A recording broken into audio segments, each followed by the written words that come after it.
isso aí, hoje conversando com você sobre igreja, Estado e sociedade, para a gente entender um pouquinho mais sobre até o momento em que a gente vive, do relacionamento da igreja com a política, com o Estado e o papel da sociedade em geral, né? Numa hora dessa, a Flávia estava falando aqui da gente como indivíduo, na verdade, essa sociedade, essa pessoa, né, que também tem um papel, tem uma responsabilidade, e de fato tem, né? Às vezes a gente fala isso, né? Não, porque a igreja, aí, quando a gente fala isso, via de regra, a gente está falando da instituição, né? A gente está falando dessa instituição, que são duas coisas que elas se distinguem, mas estão unidas, tudo que vocês já colocaram aqui até agora. Vamos falar sobre essa questão, o que é um Estado laico ou não laico, o que é? O que significa esse conceito?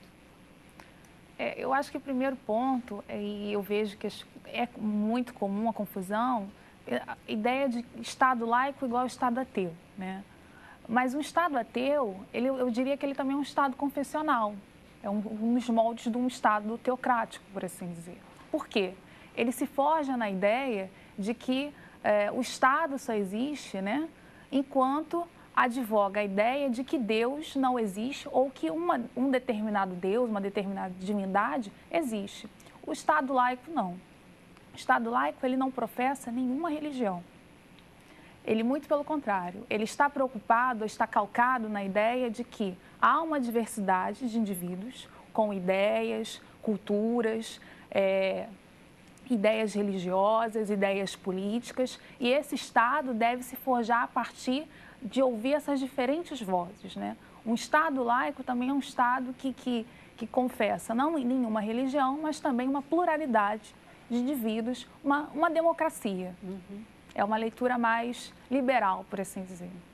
Mais liberal não, isso é totalmente, no sentido clássico, é o Estado liberal, é aquele Sim. que defende o direito individual de você escolher a sua religião. E, portanto, o Estado, ele não vai proibir religião A, B, C ou D, ele vai garantir o direito de todas as religiões existirem e vai garantir também a coexistência dessas diversas correntes religiosas para que o indivíduo possa escolher, né? Tenha acesso, por exemplo, uma polêmica. As escolas públicas ou as escolas privadas, elas têm que ter ensino religioso ou não? Aonde se aplica a laicidade nessa questão? Não é não ter ensino religioso, é a escola prestar orientação de todas as correntes religiosas. Uhum. Ela vai estar sendo laica. Se ela prestar só de uma corrente religiosa, ela vai estar sendo confessional, uhum, porque aí ela está optando por uma corrente religiosa. Isso é contra o Estado laico. O Estado laico, na escola pública, é católico, evangélico, kardecista, umbandista, candomblessista, ou seja, todas as correntes religiosas. Uhum. Então, o Estado tem o dever de prestar esta orientação, né? Enfim, tá dando essa condição do indivíduo ter esse contato. Uhum. Isso não quer dizer que a pessoa que é católica ou evangélica vai ser obrigada a receber orientação da religião a que não pertença. Uhum. Então, essa confusão precisa ser muito bem esclarecida, entendeu? É o não ter a influência religiosa, né? A questão da liberdade religiosa e da liberdade de escolha para o indivíduo. Acho que quando a gente fala dessa definição de Estado laico, a gente está falando dessa liberdade de escolha, sem um predomínio, sem uma massificação, sem uma delegação de uma autoridade. Acho que a gente fala disso. Né? Sem aqui, na verdade, entrar no mérito da questão do que é certo, do que é errado ou qualquer coisa dessa ordem, né? A gente percebe na evolução dos tempos, a gente viu que algumas sociedades elas foram criadas e desenvolvidas muito assim por conta da questão de igrejas, muitas vezes porque em função de expansão de igrejas e do Evangelho de Cristo. Por exemplo, a gente pega os Estados Unidos, né? A gente sabe que os Estados Unidos ele teve uma forte influência da igreja cristã evangélica, digamos assim, ao longo da sua história. Foi uma nação que se desenvolveu com bases fortemente cristã evangélica, como o Brasil, por exemplo, que foi um país, uma nação que se desenvolveu com bases também cristãs, mas agora católicas, né? Onde o catolicismo ele teve sempre uma predominância muito forte no nosso país. Parando nesses dois, embora eu pudesse citar muitos outros, o que a gente vê no momento atual é uma reação muito forte a tudo isso. Estados Unidos, por exemplo, onde se tira, inclusive, qualquer frase que tenha, que remeta à questão religiosa da moeda americana, né? A nação americana ela vem dizendo não, o Estado é laico, então não pode ter aqui uma referência ao Evangelho, não tem que sair.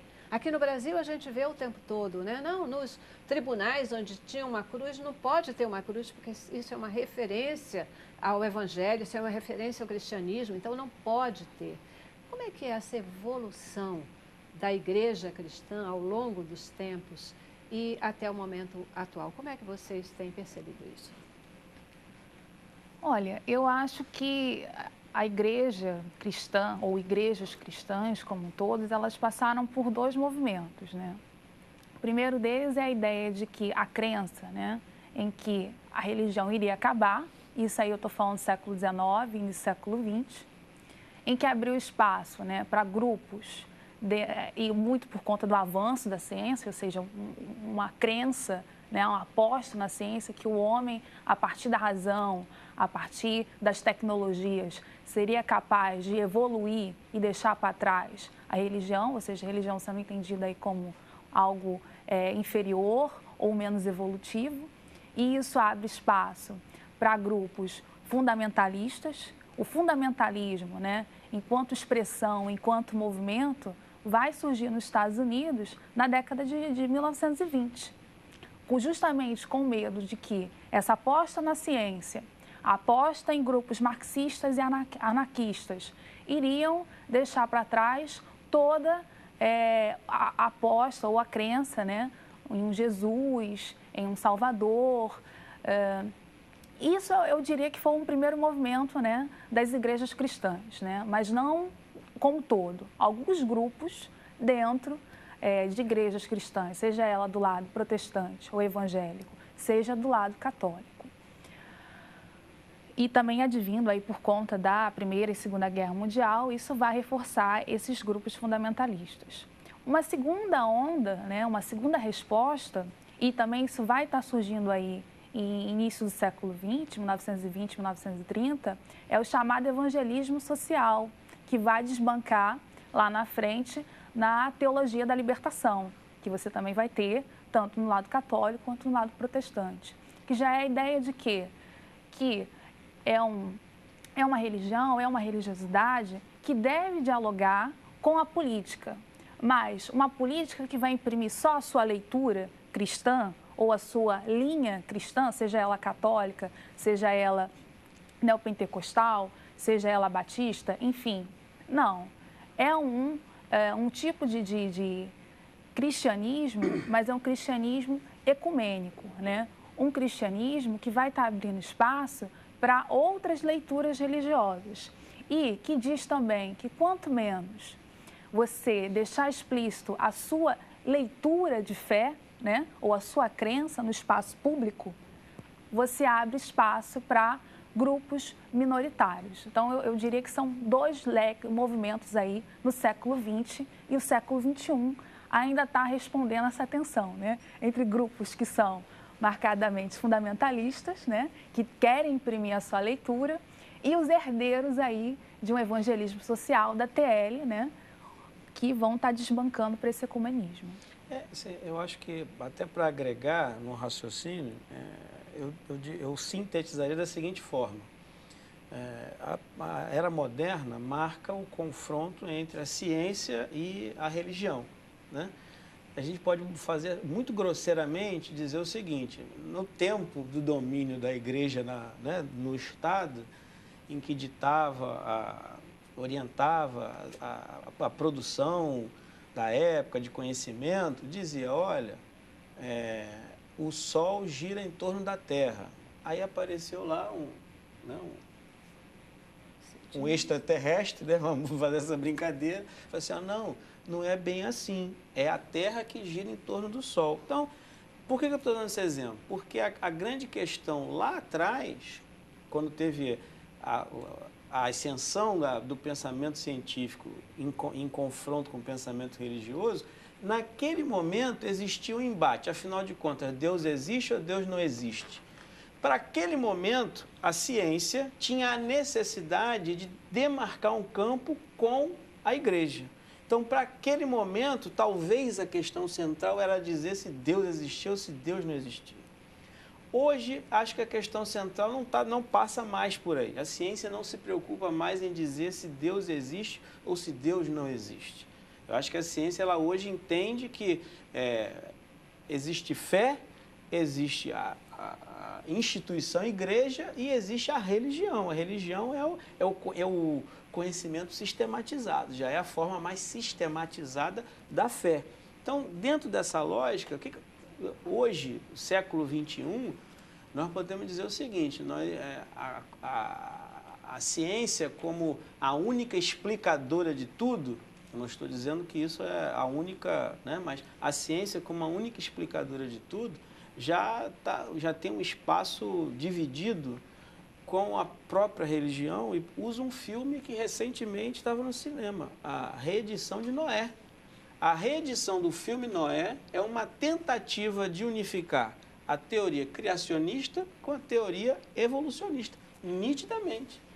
Nessa nova versão de Noé, o Big Bang é apresentado como um fenômeno divino, criacionista. E daí todo o desenvolvimento do mundo. Veja bem, eu não estou dizendo se está certo ou se está errado, mas é um movimento que está sendo feito.